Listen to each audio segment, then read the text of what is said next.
The kitchen clock's gentle ticking echoed through Eleanor Williams' nearly empty living room. Sunlight streamed through uncurtained windows, highlighting the bareness of what was once a warm family home.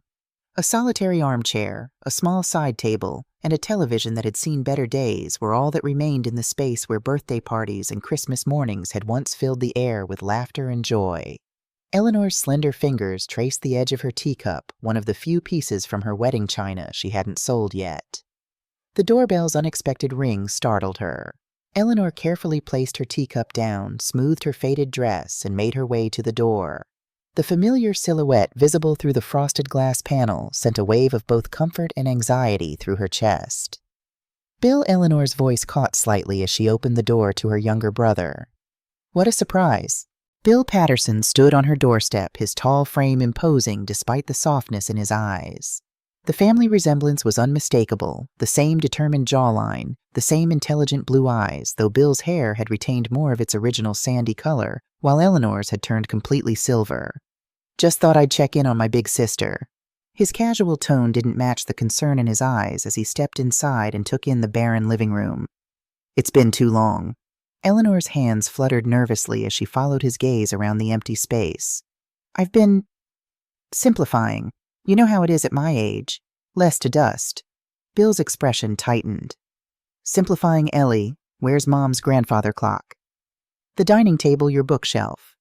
Eleanor moved toward the kitchen, desperate to change the subject. Let me make you some tea. I still have that Earl Grey you like.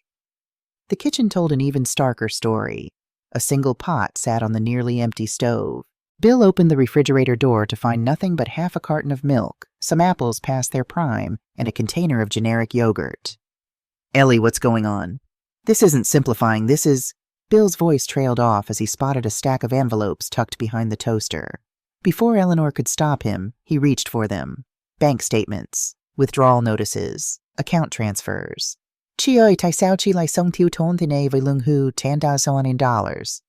Bill switched to Vietnamese, momentarily their mother's native tongue, that they only used in moments of extreme emotion. Eleanor flinched, turning away to hide her face. Please, Bill, it's not what you think. Then what is it, because it looks like... He stopped abruptly, eyes widening as he examined one particular statement. Michael is a co-signer on your accounts. Since when? Eleanor's shoulders slumped, the facade crumbling. She looked suddenly every one of her 67 years. After Henry died, Michael suggested it would be easier if he helped manage my finances. He said it would be one less thing for me to worry about. Bill's expression darkened as he continued to scan the statements. And now he's transferring $7,500 of your $8,000 monthly pension into a joint account with Stacy, leaving you with $500 a month to live on Ellie. That's elder abuse. Don't call it that. Eleanor's voice rose sharply. He's my son, Bill, my only child. He said he's investing it for me, for my future care. Bill gestured around the kitchen. Does this look like care to you? You're selling your possessions to eat while he's what? Living it up with your money. Eleanor slumped into a kitchen chair. I don't want to cause problems. If I confront him, he might stop visiting altogether. He and Stacy already only come by once a month. When they pick up your pension check, I bet, Bill muttered, sitting down across from her. His voice softened. Why didn't you call me? I could have helped. You have your own life, your business. I didn't want to be a burden. Bill reached across the table to take his sister's hand. You raised me after Mom died. You put me through college. You could never be a burden, Ellie. Tears welled in Eleanor's eyes. I don't know what to do, Bill. I'm afraid of losing him. You haven't lost him, Ellie. He's lost himself. Bill squeezed her hand, then stood up with determination. I think we should pay Michael a visit. Eleanor's eyes widened with alarm. No, please don't make a scene. He'll be angry. Good. He should be. Bill's jaw set in a hard line. But fine, we won't ambush him. Let's just drive by, see where all this money is going. Don't you want to know? Eleanor hesitated, then nodded reluctantly. Just to look. No confrontation. Promise me. I promise to behave if you promise to keep an open mind about what we might see. 30 minutes later, Bill's Audi pulled into an exclusive neighborhood in the suburbs of Boston. Manicured lawns stretched before colonial-style mansions. Eleanor pressed her face against the window as Bill slowed the car. That's it. Her voice was barely a whisper. Number 42. Bill whistled low under his breath. That's at least $1 million home. The two-story colonial house stood proudly behind a stone wall. A black BMW and a red Lexus SUV sat in the circular driveway. Flowering bushes lined the walkway to a glossy black door with brass fixtures that gleamed in the afternoon sun. He told me they were renting a modest place to save for the future. Eleanor's voice cracked. That they were being frugal. Bill's knuckles whitened on the steering wheel. There's nothing frugal about this, Ellie. As they watched the front door opened, Stacey Williams emerged, a petite blonde dressed in designer jeans and a cashmere sweater. Diamond earrings caught the sunlight as she walked to the red Lexus, a large designer handbag swinging from her arm. Eleanor shrank back in her seat, not wanting to be seen. She's wearing the earrings I gave Michael for their anniversary. They were my mother's. Bill watched as Stacey drove away, then turned to his sister. We need to talk about what happens next. There is no next, Eleanor insisted. I won't confront them. I can manage on $500 a month. By selling everything you own. How long before there's nothing left to sell? Bill shook his head. At least let me help you financially. I can't take your money, Bill. It wouldn't be forever. Just until we figure this out. Bill started the car, pulling away from the mansion that had been built with his sister's sacrifice. Actually, I just remembered something. Michael mentioned a dinner party tonight when we spoke last month, celebrating some business success. They invited me, but I said I was busy. We should go. What? No. Eleanor's eyes widened with alarm. I'm not dressed for a dinner party, and they didn't invite me. That's exactly why we should go. Bill's expression was resolute. I want to see how they react when you show up at their door. Don't worry about clothes, you look fine. And if they've got a problem with it, well, that tells us everything we need to know. Bill, please. Ellie, you've spent your whole life taking care of others. Let someone take care of you for once. That evening, Bill's Audi once again pulled up to the colonial mansion, now illuminated by landscape lighting that cast a warm glow across the manicured lawn. Cars lined the driveway and spilled onto the street, expensive vehicles that spoke of wealth and status. Eleanor fidgeted in the passenger seat, smoothing her outdated dress repeatedly. I shouldn't be here, she whispered. This will only embarrass Michael. If he's embarrassed by his mother, that's his problem, not yours. Bill came around and opened her door. Stand tall, Ellie. You've done nothing wrong. The front door was slightly ajar, the sounds of laughter and clinking glasses spilling out into the night. Bill knocked briefly before pushing it open wider, guiding Eleanor inside with a gentle hand at her back. The interior was even more impressive than the exterior suggested. High ceilings, crown molding, and hardwood floors gleaming under the light of a crystal chandelier. Artwork that Eleanor recognized from gallery exhibitions adorned the walls. A grand piano sat in the corner of the living room, where guests in cocktail attire mingled champagne flutes in hand. Michael stood in the center of a small group, telling a story that had his audience laughing appreciatively. At 42, he had inherited his father's height and his mother's expressive eyes, though his were currently crinkled in mirth rather than anxiety. Stacey stood beside him, resplendent in a black cocktail dress, her hair professionally styled diamonds at her ears, throat, and wrists. The laughter died as heads turned toward the newcomers. Michael's smile faltered as he registered his mother's presence, confusion, and then alarm flashing across his features. Uncle Bill, Mom! Michael extracted himself from the group, moving quickly toward them. I didn't know you were coming. His eyes darted nervously to his guests, then back to his mother's simple attire. Surprise, Bill said pleasantly, though his eyes were hard.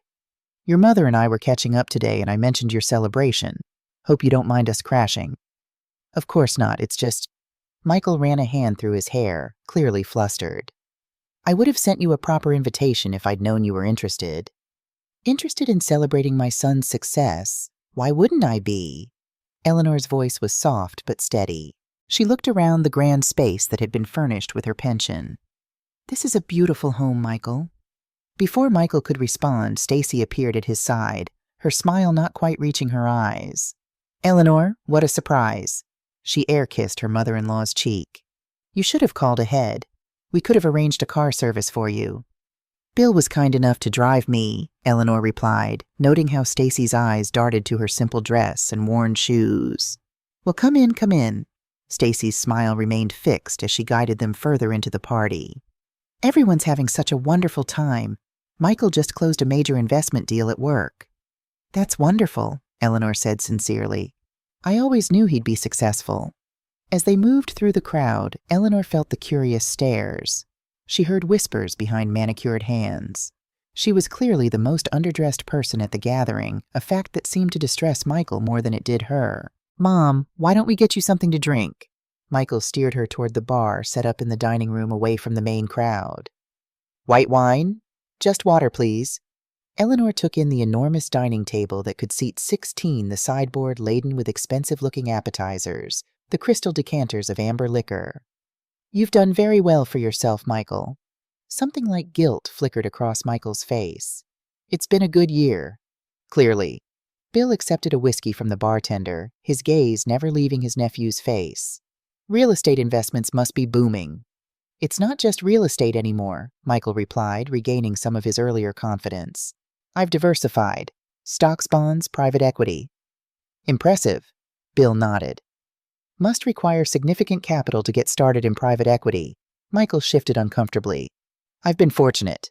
A man in an expensive suit approached, clapping Michael on the shoulder. "There's the man of the hour, Williams, you've been holding out on us. You never mentioned your family would be joining us tonight." "Last-minute addition," Michael replied, tension evident in his smile.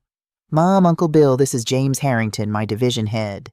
James shook their hands warmly. "A pleasure to meet the people who raised such a financial wizard. Michael's been our top performer 3 quarters running." "We're very proud," Eleanor said genuinely. "As you should be. Not everyone can go from middle management to driving a BMW 7 Series in under 2 years. James laughed. "Whatever your secret is, Michael, we all want to know it." A flash of unease crossed Michael's face. "Just hard work and smart investments, that's all." "And a supportive family," Bill added pointedly. "My sister made sure Michael had every opportunity." James nodded appreciatively. "The best investments we make are in our children, that's what I always say." He turned to Eleanor. "Mrs. Williams, I understand you live in that beautiful retirement community in Brookline. Michael mentioned how happy you are there." Eleanor blinked in surprise. Actually," Bill interjected, "my sister still lives in the family home in Dorchester, where she raised Michael as a single mother after his father passed." James looked confused. "Oh, I must be mistaken. I thought, common misconception," Michael cut in quickly. "Mom prefers her independence. Right, Mom?" Eleanor met her son's pleading eyes, the silent request to play along painfully clear. "I do value my independence," she said carefully. James was called away by another guest, leaving an awkward silence in his wake. Michael drained his whiskey in one gulp, avoiding his mother's gaze. "Retirement community," Eleanor finally asked, her voice barely audible. It was easier than explaining. Michael trailed off, looking uncomfortable. "Explaining what that your mother lives in near poverty while you drive a BMW 7 Series. Bill's voice was low but cutting. "It's not like that," Michael hissed, glancing around to ensure no one was listening. "It's complicated. Can we not do this here?" "Then where, Michael, when?" Eleanor asked, a lifetime of suppressed hurt rising to the surface. "You visit once a month for 20 minutes. You always have somewhere else to be." Before Michael could respond, a bell rang, signaling dinner. Stacy appeared, ushering everyone toward the dining room. "We've arranged place cards. Eleanor, you'll be at table 3 with some of our newer acquaintances. Bill, you're at the main table with us, of course." Eleanor felt the sting of the deliberate separation, but nodded graciously. "That's fine." Throughout dinner, Eleanor sat quietly at her assigned table, picking at the gourmet meal, while making polite conversation with strangers who clearly wondered who this simply dressed older woman might be. From her position, she could see Michael holding court at the main table, Stacy by his side, both laughing and exuding confidence and success. After the entrees were cleared, Michael stood and tapped his glass for attention. "I'd like to thank everyone for coming tonight to celebrate not just a successful quarter, but a vision realized." He raised his glass. 5 years ago, I was just another financial advisor with big dreams. Today, thanks to smart investments and key opportunities, we're standing in our dream home surrounded by success." The guests applauded appreciatively. Someone called out, "What's your secret, Michael?" Michael laughed, the champagne having loosened his usual restraint. "Strategic risk management and knowing which opportunities to seize." Another voice from the crowd. "And having a wife with expensive taste as motivation." More laughter rippled through the room. Stacy playfully swatted at Michael's arm, beaming with pride.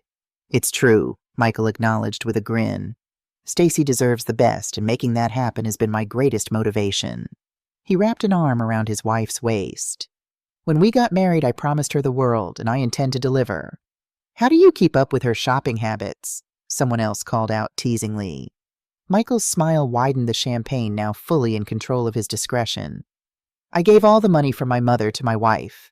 The words rang out clearly across the dining room, followed by appreciative laughter from guests who thought it was merely a joke. But Eleanor felt each word like a physical blow. At her table, conversation died as her dinner companions registered her expression. Across the room, Bill set his glass down with deliberate care, his face darkening. Michael, oblivious to the damage his words had caused, continued. Seriously, though, my financial philosophy is simple. Identify underutilized assets and put them to work. That's how you transform potential into prosperity. Eleanor stood quietly, her chair scraping softly against the hardwood floor. The small sound somehow carried across the now hushed dining room. All eyes turned to her, including Michael's, whose smile faltered as their gazes locked. Mom, is everything okay? Michael's voice had lost its confident edge. Eleanor didn't raise her voice. She didn't need to. I'm very proud of what you've accomplished, Michael. Her words were measured, dignified. I just wonder if you're proud of how you accomplished it. A confused murmur ran through the guests. Michael's expression shifted from concern to alarm as he realized what was happening. Mom, you're tired. Let me call you a car service. I'm not tired, Michael. I'm disappointed. Eleanor's voice remained steady despite the emotion threatening to overwhelm her. I raised you to be better than this. Stacy stepped forward, her smile tight. Eleanor, perhaps we should discuss this privately. Our guests should know who's really paying for their dinner, Bill interjected, rising from his seat. My sister isn't staying in any retirement community. She's living on $500 a month in a nearly empty house because her son takes the rest of her pension. The dining room fell completely silent. Michael's face drained of color as he looked around at his colleagues and friends, all staring in shocked disbelief. It's an investment strategy, Michael stammered. For her future care. I'm growing her nest egg. Is that what you call it? Bill's voice was cold. Interesting term for theft. Stacy's carefully crafted composure cracked. How dare you come into our home and make these accusations? Eleanor agreed to the arrangement. She signed the papers. Because she trusted her son, Bill replied. A mistake she won't make again. The tension in the room was palpable. Guests shifted uncomfortably, some looking at their watches, others whispering behind their hands. Michael's professional reputation was unraveling before his eyes. I think it's time for us to leave, Eleanor said quietly, gathering her purse. Thank you for dinner, Michael. Stacy. She moved toward the foyer with as much dignity as she could muster. Mom, wait. Michael hurried after her, panic evident in his voice. You can't leave like this. Let me explain. Eleanor turned her blue eyes clear and direct. Explain what, Michael? How you convinced me to give you control of my pension because I couldn't manage it properly. How you promised it was for my benefit while you used it to buy this house. These cars. It's more complicated than that, Michael insisted, lowering his voice as he glanced back at the dining room full of watching eyes. I've been investing your money. It's growing. I was going to surprise you with a better place soon. While I sold my furniture to buy groceries, Eleanor shook her head sadly. I don't need a better place, Michael. I needed my son to be honest with me. Several guests had begun to gather their things, the evening clearly over. James Harrington approached cautiously. Michael, perhaps I should go. We can discuss this family matter at the office tomorrow. Michael's professional mask slipped completely. James, this isn't what it sounds like. My mother has memory issues. She gets confused. I am not confused, Eleanor interrupted, her voice suddenly steel. And I do not have memory issues. What I have is a son who betrayed my trust. Stacy appeared at Michael's side, her face flushed with anger and embarrassment. This is all Bill's fault. He's always been jealous of Michael's success. He's turning you against us. Bill, who had been watching the exchange, silently stepped forward and removed his suit jacket. With deliberate care, he placed it around Eleanor's shoulders. The gesture, so simple yet so protective, spoke volumes. Chi toi sung dang duk doi su tot hun the nay, Bill said softly, using Vietnamese to underscore the family bond that Michael had betrayed. My sister deserves better than this. Michael stared at his uncle, momentarily speechless. In that moment, he seemed to truly see what he had done, not just taking his mother's money, but stripping her of dignity, security, and peace. Bill turned to Eleanor. "Chị có muốn về nhà tôi nghỉ ngơi vài ngày không? Would you like to stay at my place for a few days?" Eleanor nodded, pulling Bill's jacket tighter around her shoulders. She faced her son one last time, standing straighter than she had in months. "Con đã khiến me that vong beat bow. You have disappointed me so deeply." With those words, she turned and walked out the front door, Bill at her side. Behind them, the sound of urgent whispers and hurried goodbyes filled the once festive home. Michael stood frozen in the foyer, watching his carefully constructed facade crumble around him. In Bill's car, driving away from the mansion built with her pension, Eleanor finally allowed herself to cry. Not the quiet, hidden tears she'd shed in her empty home, but deep, body-shaking sobs that released months of suppressed pain and humiliation. "I feel so foolish," she managed between breaths. "I should have seen what was happening." Bill handed her a handkerchief. "You saw what you wanted to see, a son who cared for you. That's not foolish, Ellie.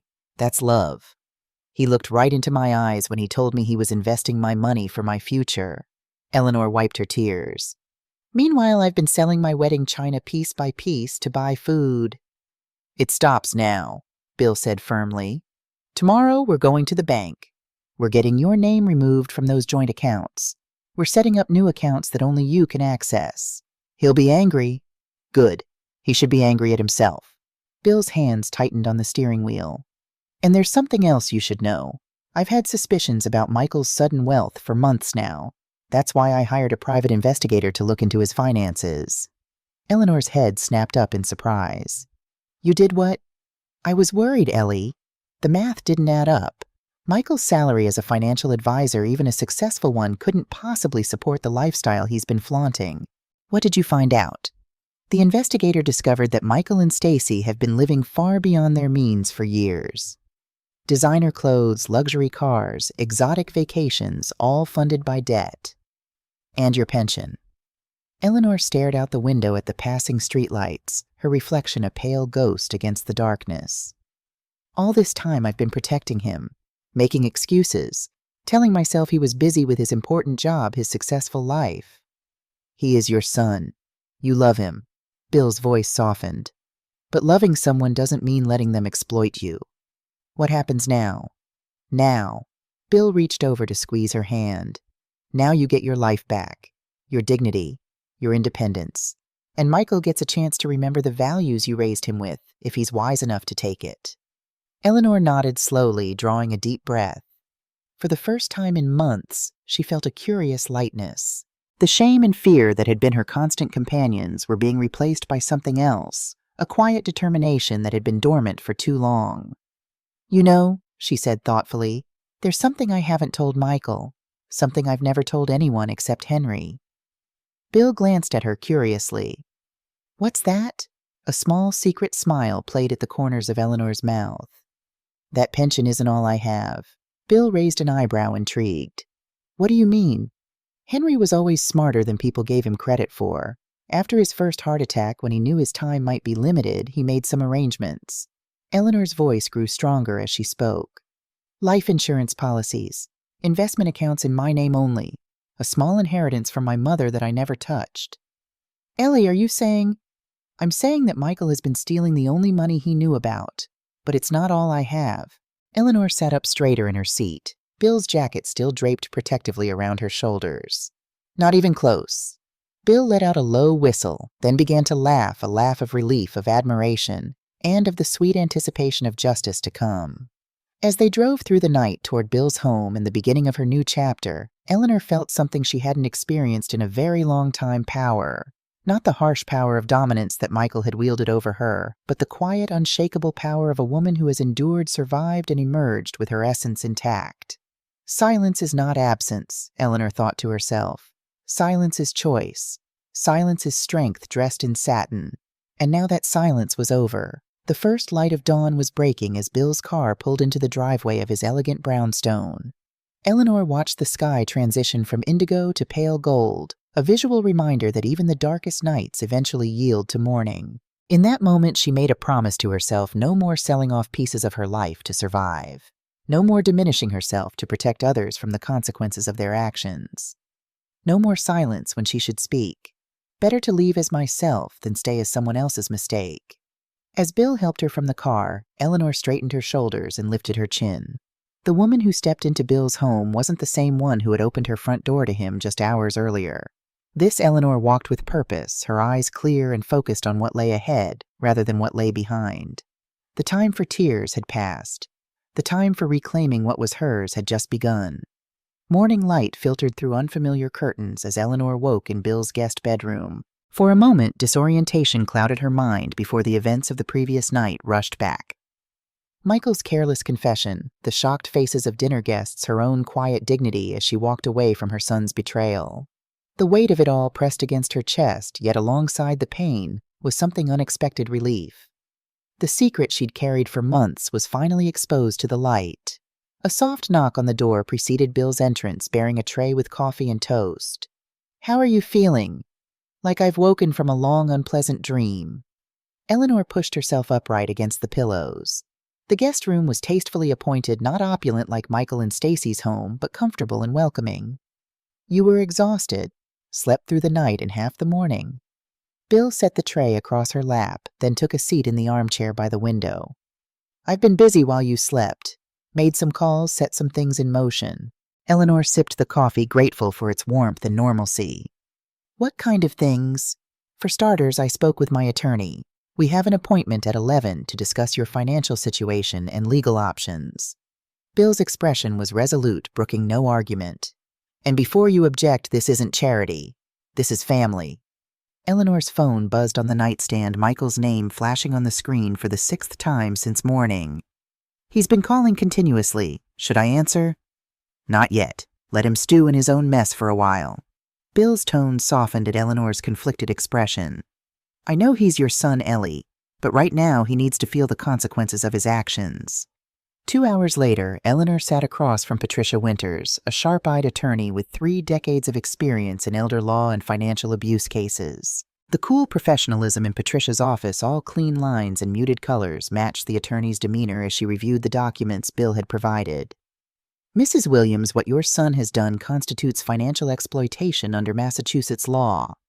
Patricia removed her reading glasses, fixing Eleanor with a direct gaze. "We could pursue criminal charges if you wish." Eleanor's stomach twisted at the thought. "I don't want Michael to go to jail.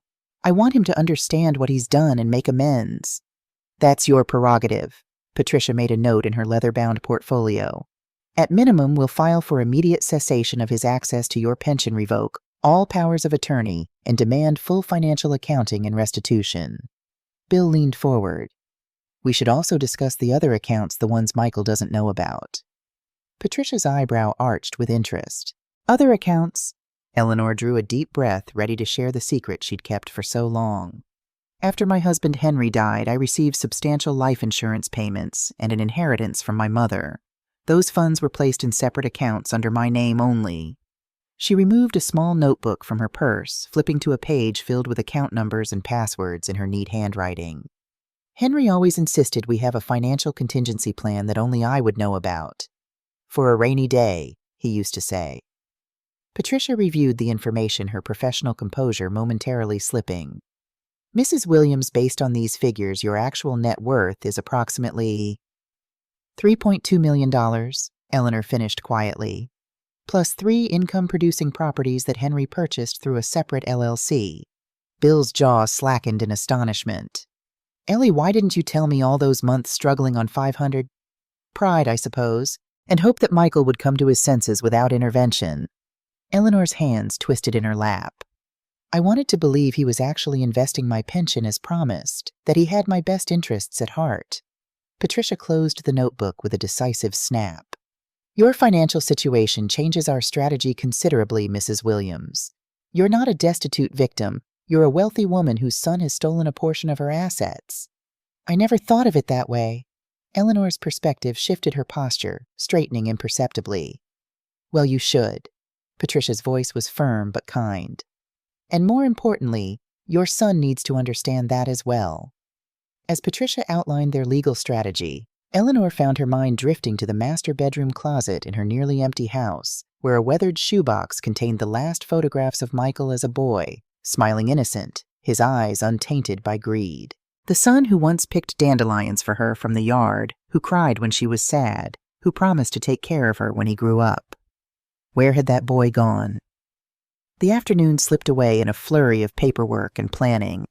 By 5 o'clock, Eleanor had signed documents revoking Michael's access to her accounts, transferred her pension payments to a new bank, and initiated the process of financial recovery. The swift efficiency of Patricia's team left her simultaneously empowered and exhausted. "One last thing before we go," Bill said as they prepared to leave Patricia's office. "The investigator I hired delivered his final report this morning. You should see what he found about Stacy." The leather portfolio Bill produced contained meticulously documented evidence, credit card statements, loan applications, shopping receipts. Page after page chronicled Stacy's extravagant spending habits, designer boutiques, exclusive spas, jewelry stores. A separate section detailed the couple's mounting debt cleverly hidden from public view, but nonetheless substantial. "She's opened 6 credit cards in the past year alone," Bill noted, pointing to a highlighted section. "Total outstanding balance across all accounts $175,000, and that's separate from their mortgage and car payments." Eleanor studied the documents, a complex mixture of emotions washing over her. Anger at the betrayal, certainly, but also a surprising pang of sympathy. The desperation evident in Stacy's financial choices spoke of something deeper than mere materialism, an insecurity that all the cashmere sweaters and diamond earrings in the world couldn't fix. "I think," Eleanor said slowly, "I need to have a conversation with my daughter-in-law." Bill's protective instincts flared immediately. "Absolutely not. Not alone anyway." "This isn't about confrontation, Bill." Eleanor closed the portfolio her decision made. "It's about understanding, and maybe finding an unexpected ally." The following afternoon found Eleanor seated in the reception area of Lux Day Spa, an elegant establishment in downtown Boston catering to the city's elite. According to the investigator's report, Stacy visited every Thursday at 2 for her standing appointment, a 4-hour ritual of massages, facials, and hairstyling that cost more than Eleanor's monthly grocery budget. The receptionist, initially hesitant when Eleanor requested to speak with Stacy, became accommodating when Eleanor mentioned being her mother-in-law. "Mrs. Williams is just finishing her deep tissue massage. Would you like to wait in our relaxation lounge? We offer complimentary champagne until—" "The reception area is fine, thank you." Eleanor settled into a plush chair, her simple wool coat and sensible shoes, a stark contrast to the surroundings. The investigator's folder rested in her lap, its contents carefully selected for maximum impact. 40 minutes later, Stacy emerged from the spa's interior, wrapped in a luxurious robe, her face glowing from treatments and her damp hair twisted in a towel. The transformation from composed socialite to startled deer was instantaneous when she spotted Eleanor.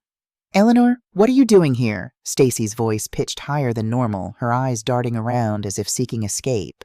"I thought we might have a chat, just the two of us." Eleanor's tone was pleasant, betraying none of the turbulence beneath. "Perhaps after you're dressed." Stacy's mouth opened and closed several times before she managed a reply.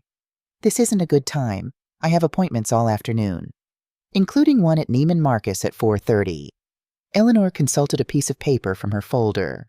"To pick up the Louboutin heels you ordered last week, the ones that cost $1 or $195.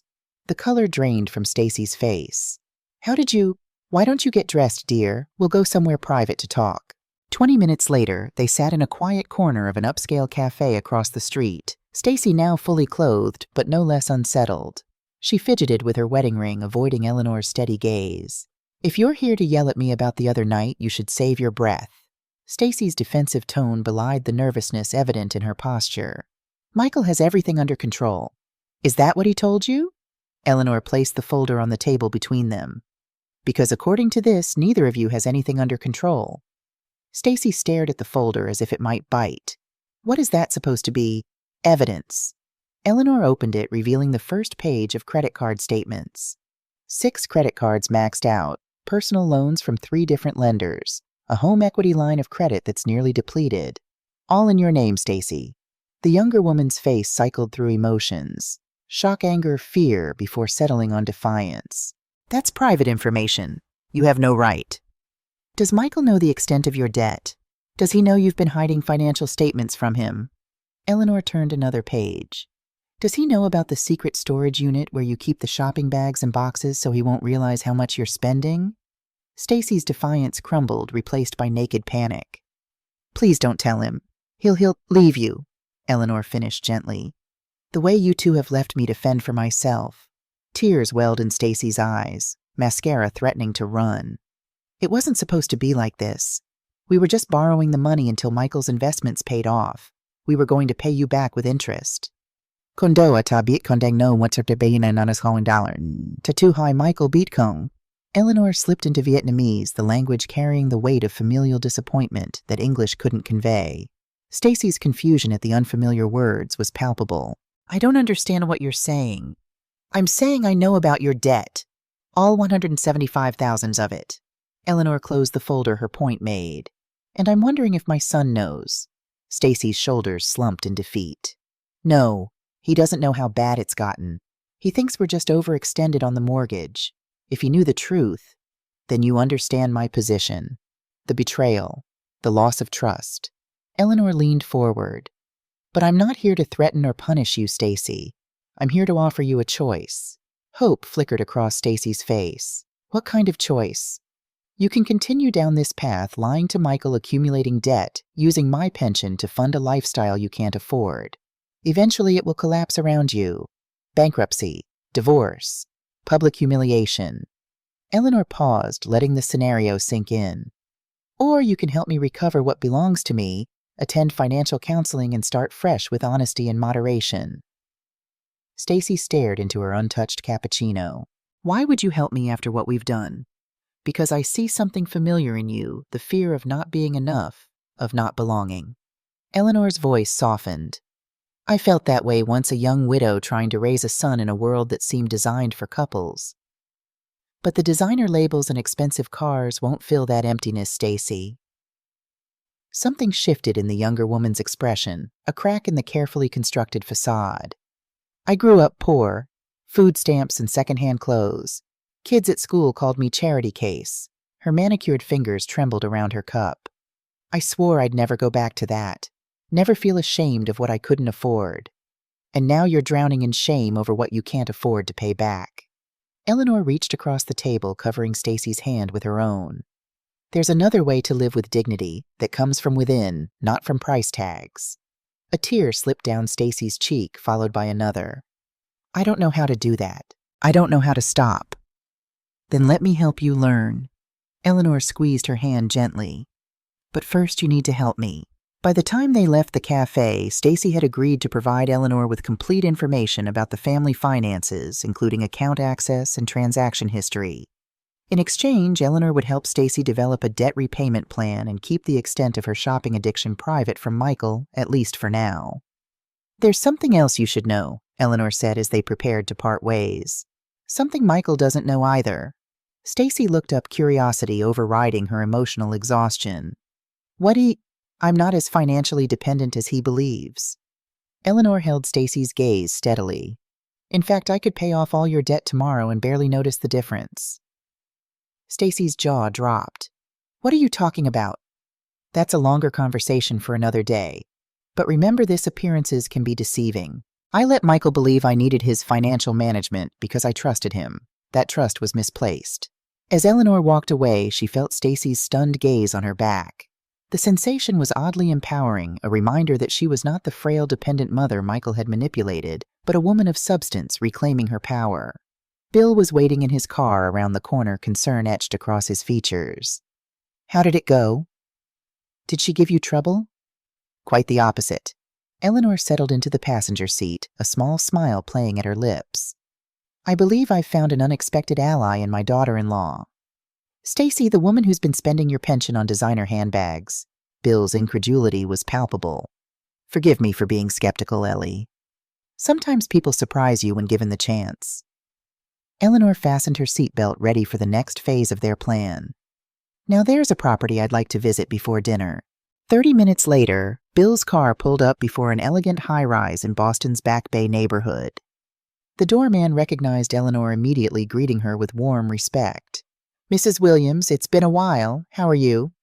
Very well, George, thank you. Just showing my brother the property. The elevator whisked them to the penthouse floor, where Eleanor produced a key from her purse. The door swung open to reveal 3,000 square feet of sophisticated urban living space. Floor-to-ceiling windows showcased panoramic views of the Charles River and Boston skyline. Though the furnishings were minimal, the apartment was clearly unoccupied. The quality of finishes and architectural details spoke of exceptional value. Bill whistled low under his breath. Ellie, this is incredible. How long have you owned this?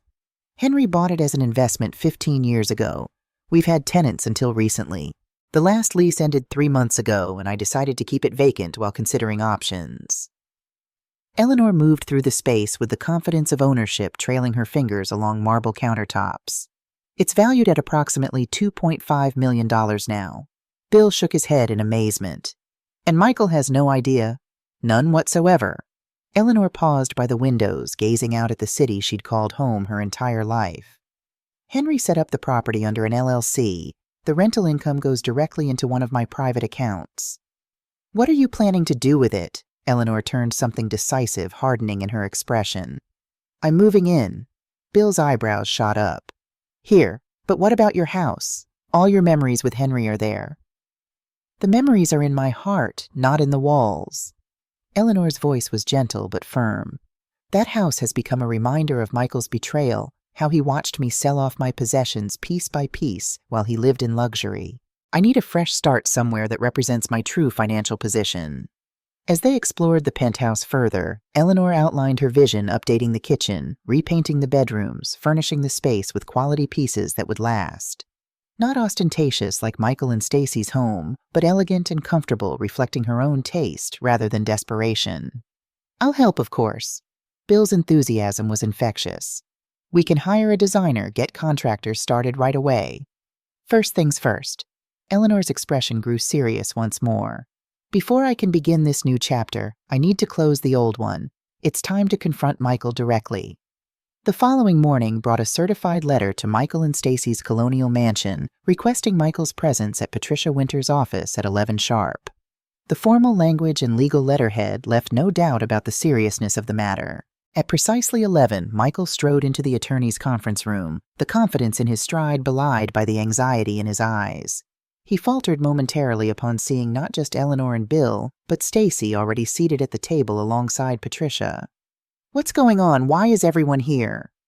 Michael's gaze darted between faces, lingering on Stacy's unusually subdued expression. Stacy, why didn't you tell me about this meeting? Please sit down, Mr. Williams. Patricia gestured to the empty chair across from Eleanor. We have serious matters to discuss regarding your financial management of your mother's assets. Michael remained standing, his posture defensive. I don't see how this is anyone's business but ours. Mom gave me permission to manage her finances. Permission obtained under false pretenses and abused for personal gain. Patricia opened a folder, her tone clinically precise. We have documented evidence that you diverted $7,500 monthly from Mrs. Williams' $8,000 pension into accounts you control, leaving her with insufficient funds for basic necessities. That's not I was investing it for her. Michael's confident facade began to crack. Mom knew that. We had an understanding. Eleanor met her son's gaze steadily. Did our understanding include me selling my wedding china to buy groceries while you bought $1 million home and luxury cars? Michael had the grace to look ashamed, if only briefly. It wasn't like that. The market has been volatile. I was waiting for the right moment to show returns. Interesting. Patricia consulted another document. Because according to these records provided by Mrs. Thompson, the funds were not invested at all. They were used for mortgage payments, car loans, and general household expenses. Michael's head snapped toward his wife. Stacy, you gave them our financial records? Stacy couldn't meet his eyes. I had to, Michael. What we did was wrong. What we did? Michael's voice rose sharply. This was your idea. You're the one who said Mom didn't need all that money just living by herself. That's enough. Eleanor's quiet authority cut through the brewing argument. I didn't come here to listen to you blame each other. I came for resolution. Patricia slid a document across the table toward Michael. This is a formal demand for restitution of all misappropriated funds, totaling $127,500 over the past 17 months. You have 30 days to repay this amount, or we will pursue legal action. The color drained from Michael's face as he scanned the document. This is ridiculous. I don't have that kind of liquid cash. Then perhaps you should consider selling some assets. Bill's tone was unsympathetic. That BMW, for instance, or those watches you're so fond of collecting. Michael turned to Eleanor, his expression morphing into the boyish plea she'd never been able to resist. Mom, you know I would never intentionally hurt you. This is all a big misunderstanding. Give me a chance to explain properly, just you and me.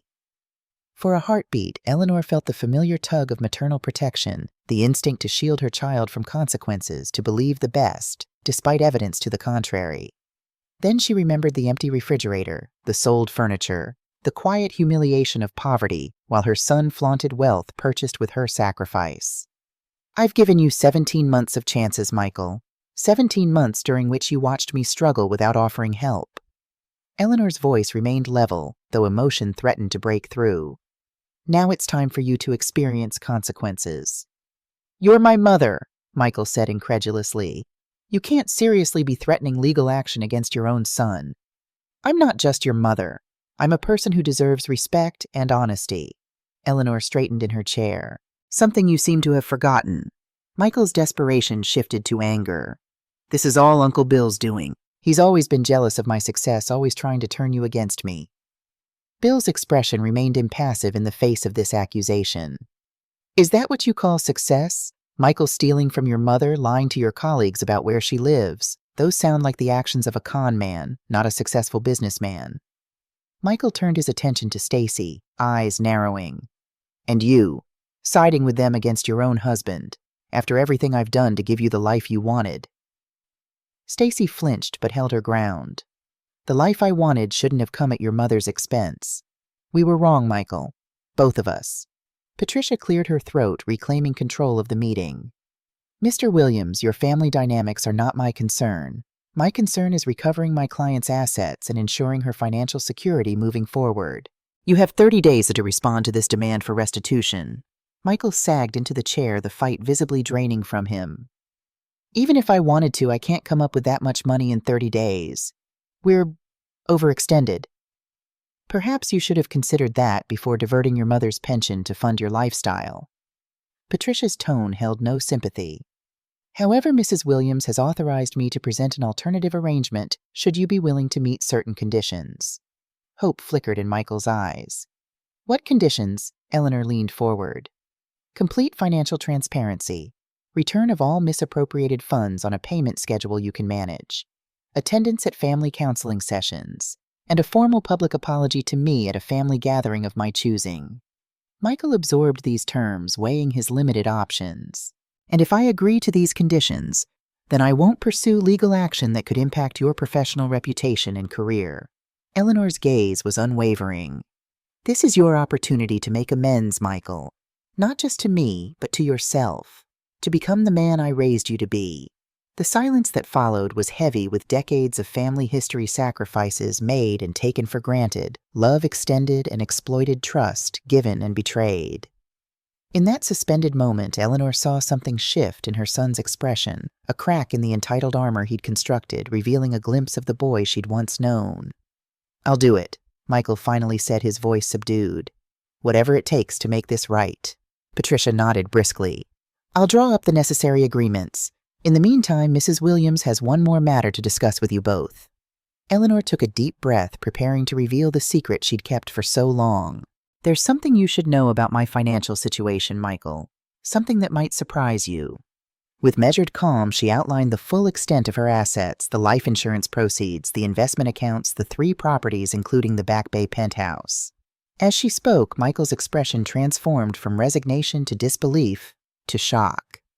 $3.2 million, Michael's voice was barely above a whisper. Plus real estate, all this time you've been wealthy, Eleanor finished for him. Yes, but why didn't you tell me? Why let me think you were dependent on your pension? I didn't let you think anything, Michael. You assumed, and I had no obligation to correct your assumption. Eleanor's gaze was steady. The question is why you, knowing I had only my pension to live on, would take nearly all of it for yourself. Michael had no answer, his worldview visibly crumbling as he processed this new information. So all this time I've been, oh God. Stealing from someone you thought was poor and vulnerable? Yes. Bill's tone was pointed. I'm curious, would it have made a difference if you'd known she was wealthy? Would you have respected her more, stolen more, or perhaps not stolen at all because you'd have expected a larger inheritance? Michael flinched at the word stealing, but didn't dispute it. I don't know what to say. Then perhaps you should say nothing and listen. Eleanor reached into her purse, withdrawing a small photograph Michael at 10 years old, proudly displaying a hand-drawn Mother's Day card. I kept this all these years as a reminder of the boy who once promised to take care of me when he grew up. The boy who held my hand at his father's funeral and said, "Don't worry, Mom, you still have me." Michael's eyes filled with tears as he stared at the photograph. I remember that day. So do I. I remember every sacrifice I made for you, every opportunity I created every time I went without, so you could have what you needed. Eleanor's voice remained gentle despite the weight of her words. Not because I expected repayment, but because that's what a parent does. That's what love does. I'm sorry, Mom. Michael's voice cracked. I don't know how I became this person. One small decision at a time. Eleanor reached across the table, not quite touching him, but bridging some of the distance. And you can become someone different the same way. As the meeting concluded, Patricia outlined next steps, formal agreements to be signed, payment schedules to be established, counseling appointments to be made. Michael and Stacy left subdued, the full impact of their actions, and Eleanor's unexpected wealth still visibly processing in their expressions. When they had gone, Bill turned to his sister. Are you all right? That couldn't have been easy. Actually, it was easier than I expected.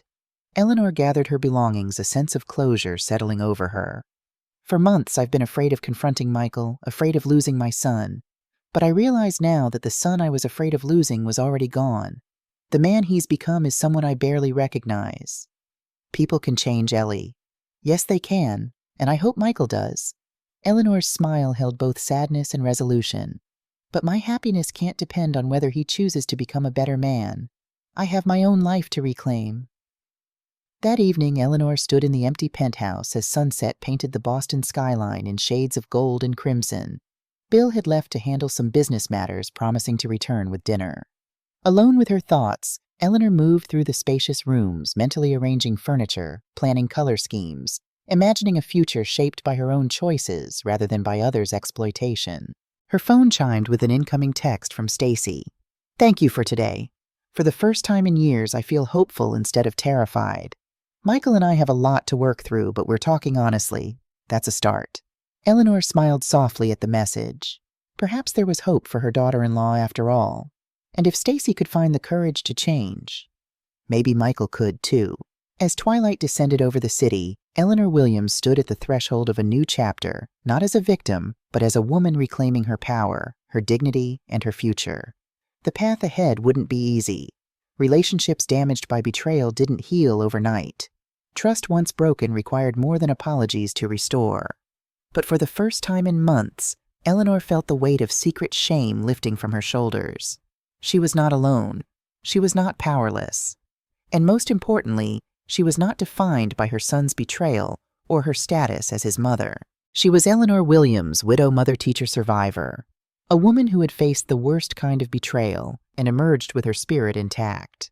A woman who understood finally and completely that her value had never been determined by her bank account, neither when she thought herself poor, nor now when she acknowledged her wealth.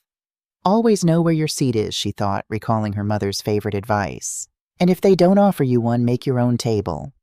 3 weeks after the confrontation in Patricia's office, the Back Bay penthouse had transformed from an empty investment property into the beginning of a home. Eleanor walked through the rooms, trailing her fingers along newly delivered furniture pieces chosen with care rather than desperation. The morning sunlight streamed through floor-to-ceiling windows, illuminating the space with possibility. This place held no painful memories, no echoes of betrayal, only the promise of a fresh start. The doorbell chimed, announcing the arrival of Michael for his scheduled visit. These weekly meetings had been Patricia's suggestion-neutral territory where mother and son could begin rebuilding their fractured relationship.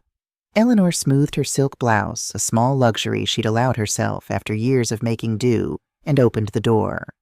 Michael stood in the hallway, his usual confident posture diminished. The designer watch and tailored suit were gone, replaced by more modest attire that hinted at the financial adjustments he'd begun making. His eyes widened as he took in the penthouse interior visible behind her. "Mom, this place is... wow." Michael stepped inside when Eleanor moved aside his gaze, traveling across the sophisticated furnishings and breathtaking views. "I had no idea. There's a lot you didn't know about me." Eleanor led him to the living area where coffee and pastries waited. Or perhaps chose not to see. Michael accepted the offered seat, the awkwardness between them palpable. "I've started the payment transfers we agreed on. The first installment should have hit your account yesterday." "It did. Thank you." Eleanor poured coffee into delicate cups, not the expensive china Stacy might have chosen, but elegant in their simplicity. "How are things at home?" Michael's expression clouded. "Complicated. Stacy and I are working through a lot. The financial counseling sessions have been eye-opening. I had no idea how deep in debt we were. Appearances can be costly to maintain." Eleanor settled into her chair, studying her son's face. The entitled arrogance had faded, replaced by something more contemplative. "How's work?" "Challenging. Several clients requested reassignment after the incident at the dinner party." Michael stared into his coffee. "Apparently news travels fast when you publicly admit to taking your mother's pension." Eleanor felt a pang of sympathy despite herself. "I'm sorry about your professional difficulties. That wasn't my intention." "No, I brought that on myself." Michael met her gaze directly, a glimpse of accountability that had been absent for too long. "I've been thinking a lot about Dad lately, about how hard he worked, how careful he was with money. He would be disappointed in what I've become. He would be disappointed in your choices, not in you." Eleanor's distinction was gentle but firm. Henry always believed people could change if they were brave enough to face their mistakes. "Do you believe that too?" The vulnerability in Michael's question caught Eleanor off guard. "I want to." Her answer was honest, the hurt still too fresh for platitudes. "But trust requires more than words, Michael. It requires consistent action over time." Michael nodded, accepting this reality without protest. As their conversation continued, Eleanor noted small changes in her son, the way he listened more than he spoke, his careful consideration, before answering, the absence of excuses for his behavior. They were baby steps on a long road to redemption, but steps nonetheless.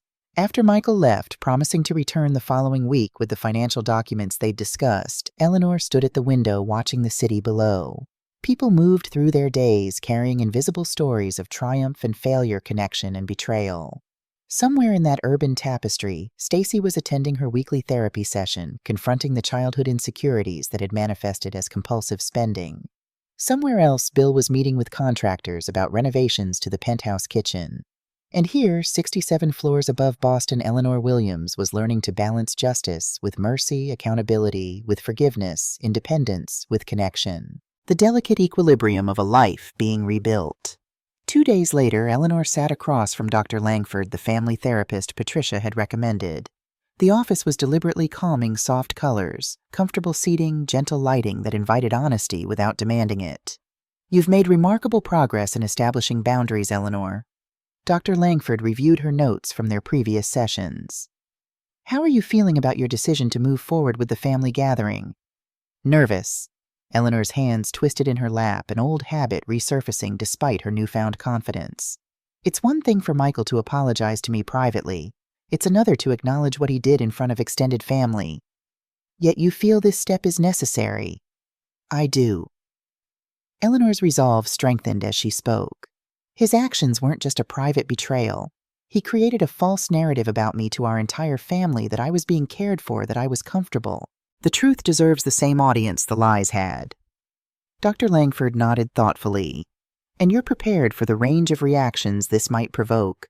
Not everyone will respond supportively." "I've spent too many years worrying about others' comfort at the expense of my own truth." Eleanor's voice gained certainty with each word. "I can't control how people respond. I can only control whether I continue to participate in my own diminishment."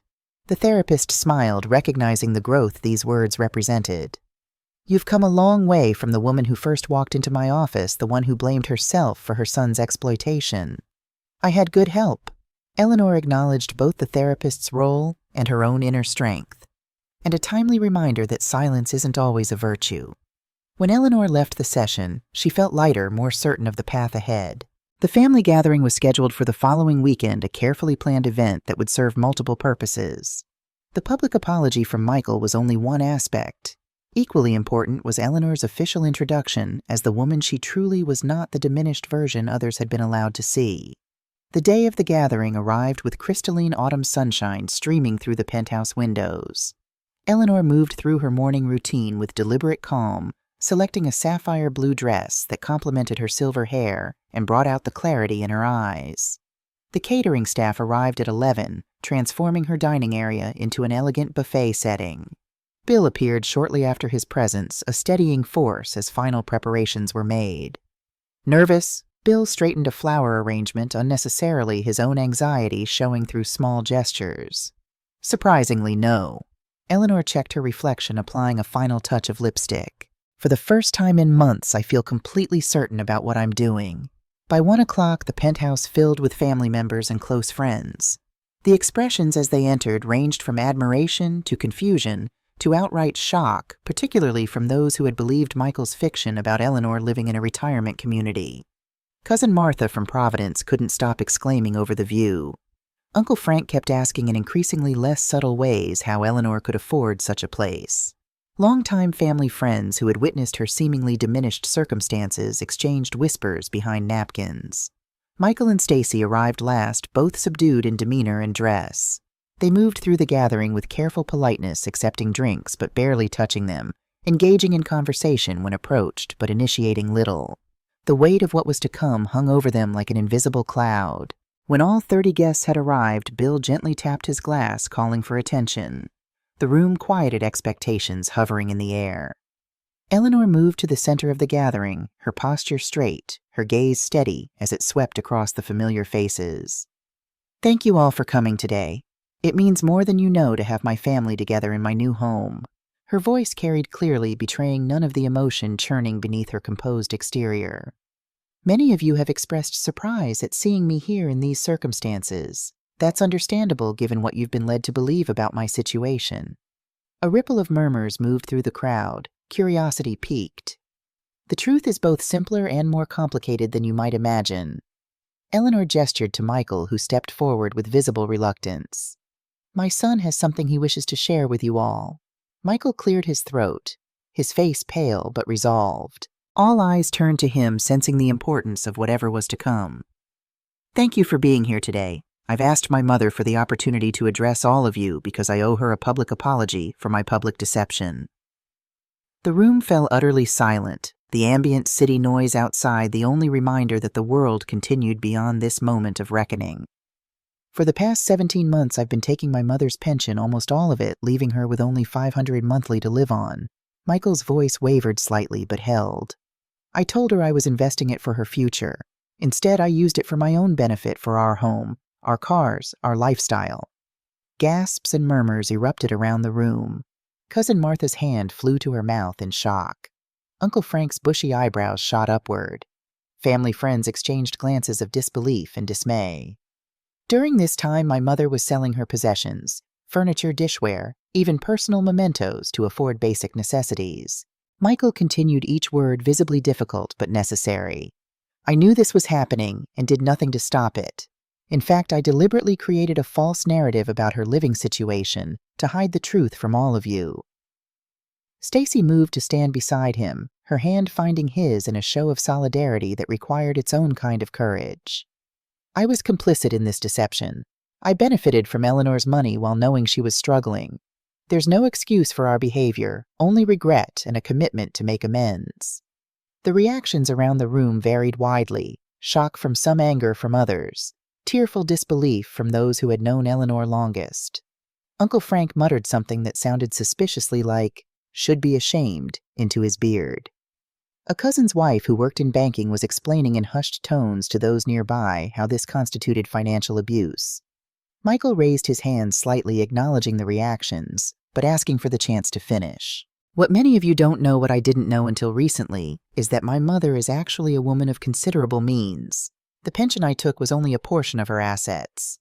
Another wave of surprise moved through the gathering.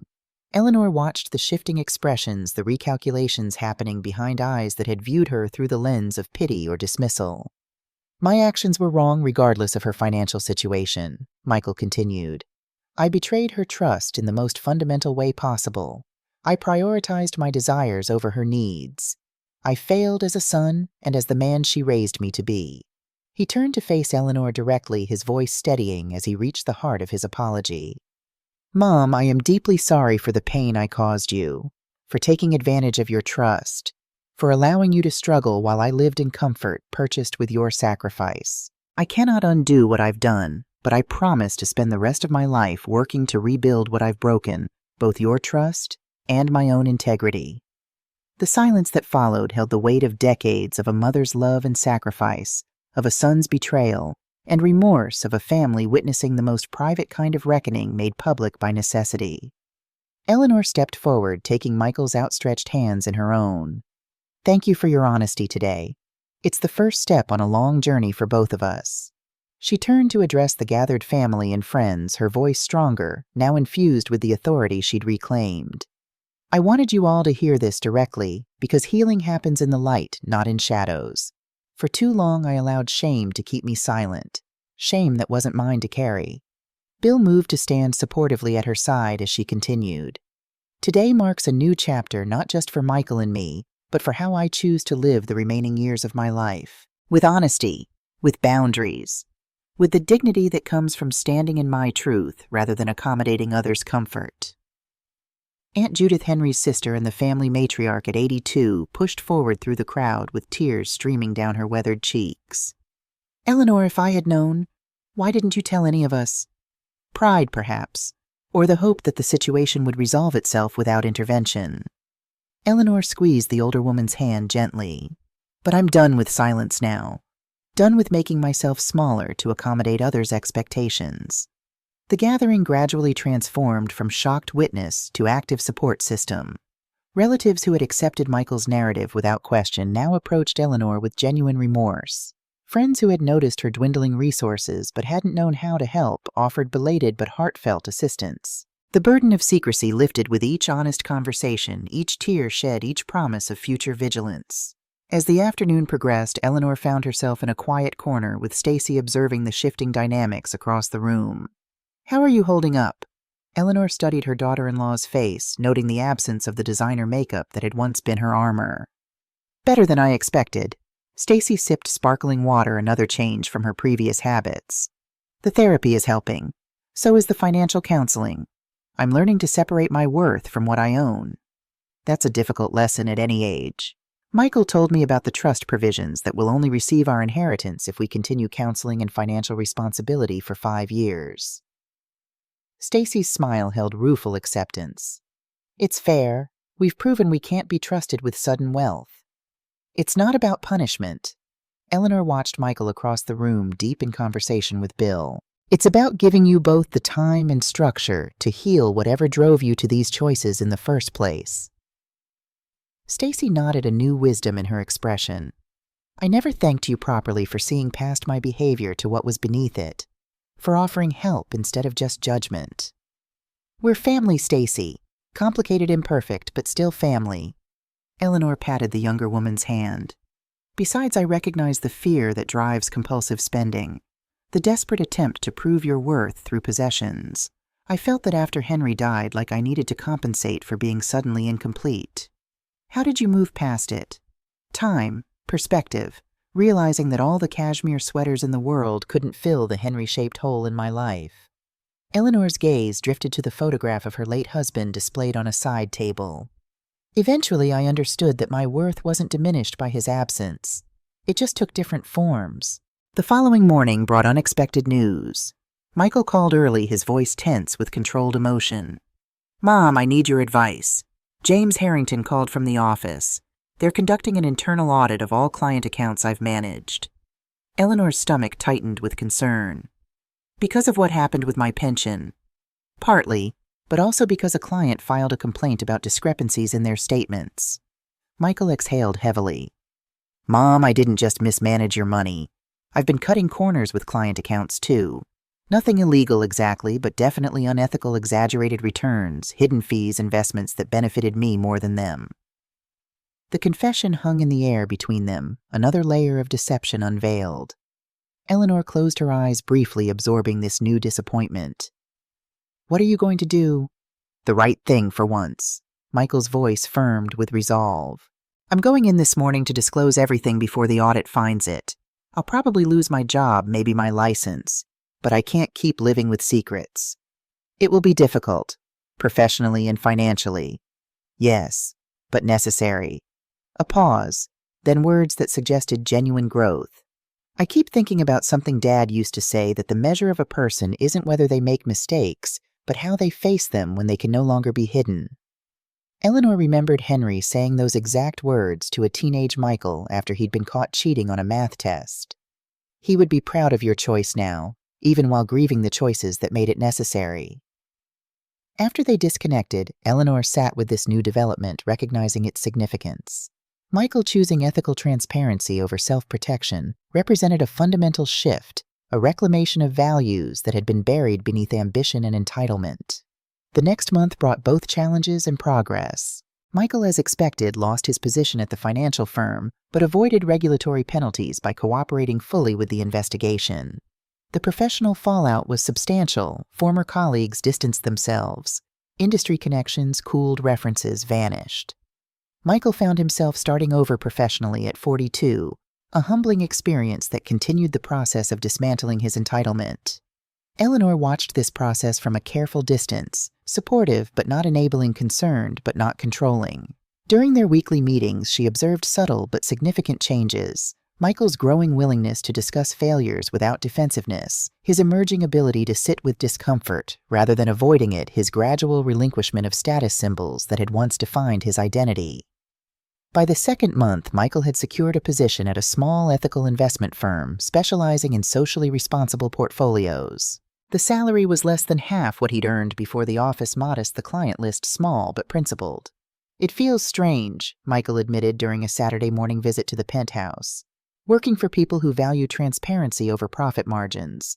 My first performance review focused more on client education than revenue generation. How do you feel about that? Eleanor passed him a refilled coffee cup. Relieved, actually. A slight smile, tentative but genuine. For the first time in years, I'm not lying to anyone. Not clients, not Stacy, not myself. It's exhausting, maintaining appearances. Stacy's transformation proceeded along a parallel but distinct path. The therapy sessions revealed deep-seated insecurities rooted in her childhood poverty, the shame of free school lunches, the humiliation of secondhand clothes, the social exclusion that came with visible financial disadvantage. Her compulsive spending had been an attempt to outrun that shame, to prove her worthiness through acquisition. I've started volunteering at a women's shelter, Stacy told Eleanor during a rare one-on-one lunch. Teaching financial literacy basics to residents preparing for independent living. Most are escaping abusive relationships, and many have never managed their own money. That's meaningful work. Eleanor noted how Stacy's eyes lit up when discussing this new role. It puts things in perspective. These women are rebuilding their lives from scratch, often with children depending on them. My problems seem trivial by comparison. Stacy twisted the wedding band she still wore, now her only visible jewelry. Last week, I helped a woman create her first budget. She cried when she realized she could actually support herself and her daughter if she followed it. I used to cry over not being able to afford designer handbags. The house sale proceeded quickly, Michael and Stacy accepting an offer well below market value to expedite their financial reorganization. They moved into a modest 2-bedroom apartment, sold their luxury vehicles for sensible alternatives, and began the methodical process of debt reduction. Each step required adjustments. Practical, psychological, social, as they recalibrated their relationship with money and status. Meanwhile, Bill's concept for a foundation addressing elder financial abuse evolved from idea to implementation. With Eleanor's permission, he used their family story, anonymized but authentic, to illustrate the often invisible dynamics of exploitation within families. The response was immediate and substantial funding from concerned organizations, space donated by a sympathetic real estate developer, volunteer interest from financial and legal professionals. We've secured enough funding for the first 2 years of operations. Bill spread the business plan across Eleanor's dining table during an evening strategy session. The educational outreach program can launch next month if we fast-track the materials development. Eleanor reviewed the documents with growing excitement. This feels right, Bill. Taking something painful and transforming it into something helpful. That's the idea. Turn poison into medicine. Bill hesitated, then continued carefully. I was thinking Michael might contribute to the educational materials, given his unique perspective. You mean as someone who perpetrated financial abuse? Eleanor's directness had grown alongside her healing. Exactly. Who better to identify warning signs and manipulation tactics than someone who employed them? Bill watched her reaction closely. Of course, only if you're comfortable with his involvement. Eleanor considered this possibility, weighing potential benefits against emotional costs. I think it could be valuable both for the foundation and for Michael's continuing accountability. Let me discuss it with Dr. Langford first. By the third month, the foundation, officially named Second Act Elder Financial Empowerment, had established its presence with a modest office, a professional website, and initial educational materials. Eleanor's role as chairperson leveraged her experience as both an educator and a survivor of financial exploitation. Her story, shared carefully in seniors' centers and community workshops, resonated deeply with audiences who recognized the subtle warning signs in their own relationships. After my presentation at the West End Senior Center, 5 people came forward privately to discuss concerns about their own financial situations. Eleanor updated Bill over dinner at her penthouse. 2 suspected their adult children of misusing their funds. 1 was being pressured by a nephew to change her will. All of them thought they were alone, that they had somehow failed as parents or invited the exploitation. That's exactly why your voice matters, Ellie. Bill reached across the table to squeeze her hand. You're showing them they're not alone, not at fault, and not powerless. The foundation's impact grew, steadily expanding from educational workshops to individual consultations, from printed materials to video testimonials. Eleanor found unexpected fulfillment in this work. Her painful experience transformed into a beacon that illuminated dangerous patterns before they could take root in others' lives. Michael's involvement began cautiously, first reviewing materials from a perpetrator's perspective, then contributing anonymous insights about manipulation tactics, eventually participating in staff training sessions. Each step required courage from both him and Eleanor, a mutual willingness to revisit painful history for constructive purposes. I never saw myself as an abuser, Michael admitted during one particularly raw development session. I told myself I was managing Mom's money better than she could, that I was protecting her from bad decisions. I believed my own lies. A social worker on the foundation team asked the crucial question, when did you realize what you were actually doing? Michael considered this carefully. There wasn't one moment. It was seeing the consequences accumulate, Mom selling her belongings, living with less and less while I lived with more and more. Sometimes I'd notice and feel guilty, but I'd push that feeling away. I'd buy her a small gift or take her to lunch and tell myself I was being a good son. These insights, painful but valuable, shaped the foundation's approach to both potential victims and perpetrators, recognizing that exploitation often began with self-deception rather than malicious intent, that intervention required addressing both practical finances and psychological justifications. By the 6-month mark, the foundation had assisted over 100 older adults, conducted workshops for more than 300, and established partnerships with legal aid organizations, financial institutions, and senior service providers. Eleanor found herself increasingly recognized in elder advocacy circles, her story of reclaimed dignity resonating beyond individual cases to address systemic vulnerabilities. Stacy's volunteer work expanded in parallel, her financial literacy program at the women's shelter gaining attention for its practical, trauma-informed approach. She discovered an unexpected talent for translating complex financial concepts into accessible guidance, using her own recovery from compulsive spending as a relatable framework. I never imagined finding purpose in my greatest shame, Stacy reflected during a family dinner at Eleanor's penthouse. But the women I work with don't judge me for my past mistakes. They see that change is possible. Michael nodded, understanding this sentiment intimately.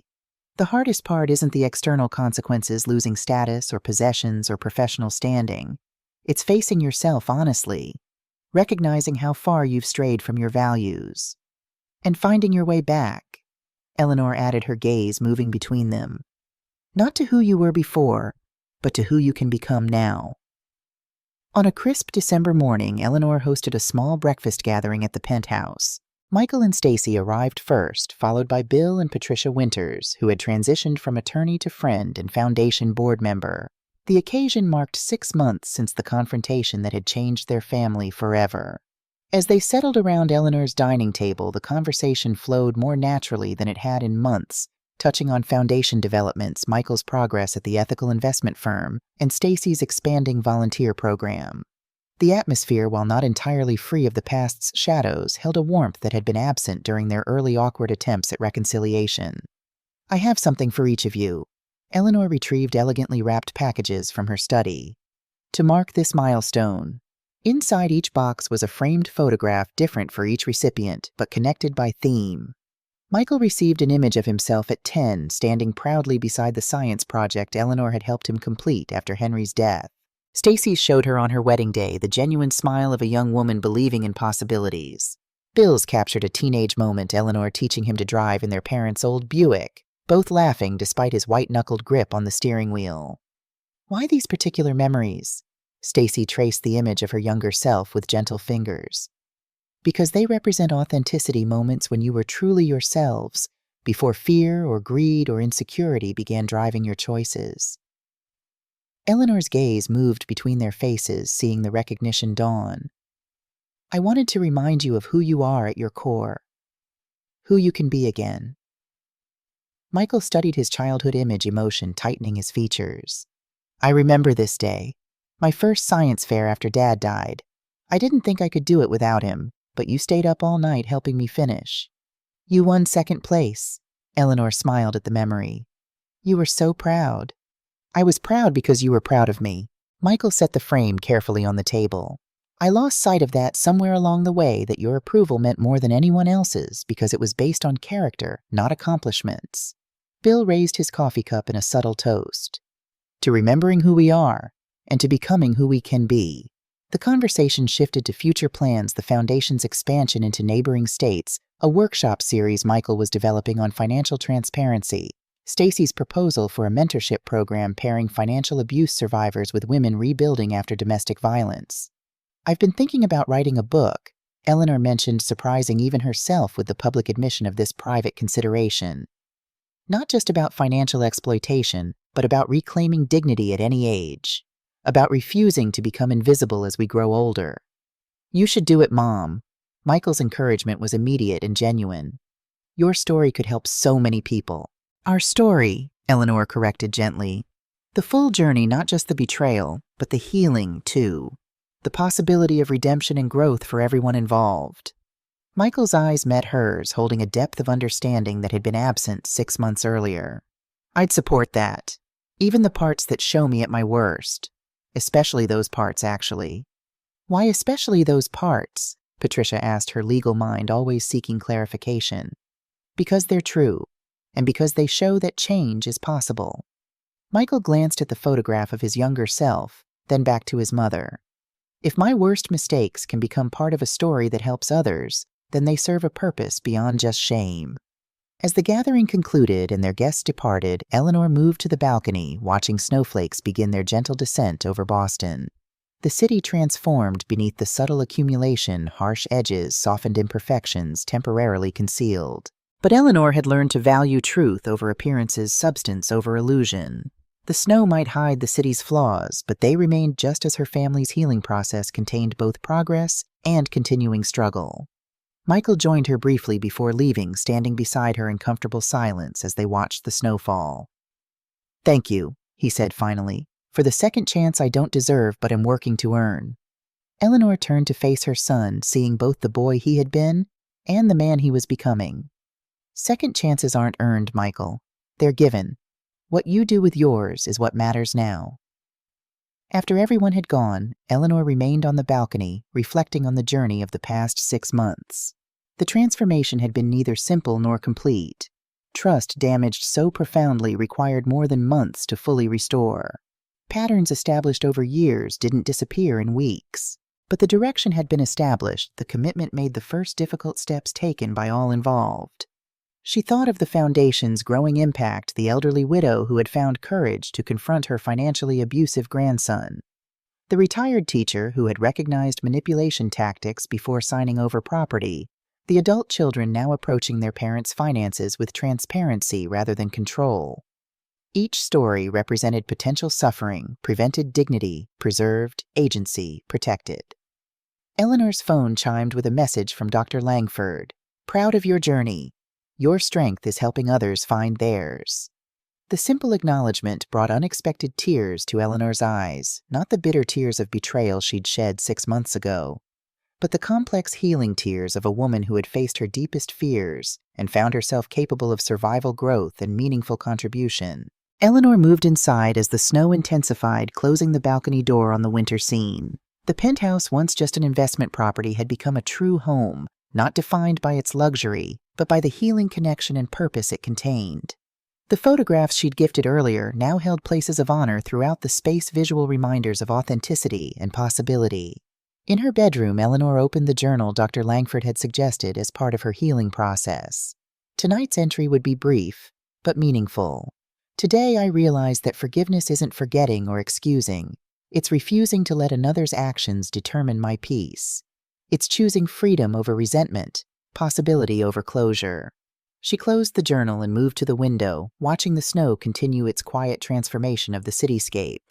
The woman reflected in the glass bore little resemblance to the diminished figure who had once sold wedding china to buy groceries. This Eleanor stood straight eyes clear and focused on the future rather than the past. The journey had marked her, certainly left scars that might never fully fade. But those marks were evidence of survival, not victimhood, of resilience, not defeat. Phu nu chung toi không phải là những con số trong ngân hàng, hay những cái bong trong góc nhà. The Vietnamese phrase her mother had taught her as a child came back with crystalline clarity. We women are not just numbers in a bank or shadows in the corner of a house.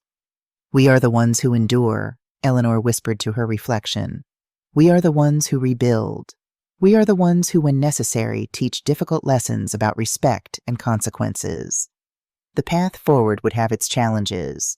The foundation would face funding hurdles and resistance from those uncomfortable confronting elder exploitation. Michael and Stacy would encounter setbacks in their personal growth moments when old patterns threatened to reassert themselves. Eleanor herself would sometimes question her capacity for trust, her willingness to remain engaged rather than withdraw into self-protection. But tonight, in the quiet sanctuary of the home she had created for herself, Eleanor Williams rested in the knowledge that she had reclaimed not just her financial security, but something far more precious, her voice, her boundaries, her dignity. And in doing so, she had offered those around her the chance to reclaim their better selves as well. Tomorrow would bring foundation meetings and lunch with Bill, perhaps another session with Dr. Langford, definitely more steps on this continuing journey of reclamation and renewal. The road ahead would wind through territory both challenging and rewarding, requiring continued courage and commitment from all involved. Eleanor was ready, not because she had forgotten or minimized the betrayal, but because she had refused to be defined by it. Not because the past had been erased, but because the future remained unwritten, a blank page awaiting the continuing story of a woman who had faced her darkest hour and emerged not diminished but enlarged, not bitter but wiser, not defeated but triumphant in the most meaningful ways. Better to leave as myself than stay as someone else's mistake. The truth of those words had guided her through the darkest moments of betrayal. Now they illuminated a different truth, that sometimes the bravest choice was not leaving, but staying. Staying engaged, staying committed to healing, staying open to the possibility of transformation. And perhaps that was the most powerful gift of all, not forgiveness offered too easily, but the opportunity to earn it through genuine change. A lesson her son was learning one difficult step at a time. A lesson that would ripple outward through their foundation work, touching lives far beyond their family circle. A lesson that Eleanor Williams at 67 had both learned and taught, that it's never too late to reclaim your power, your dignity, and your rightful place in the world.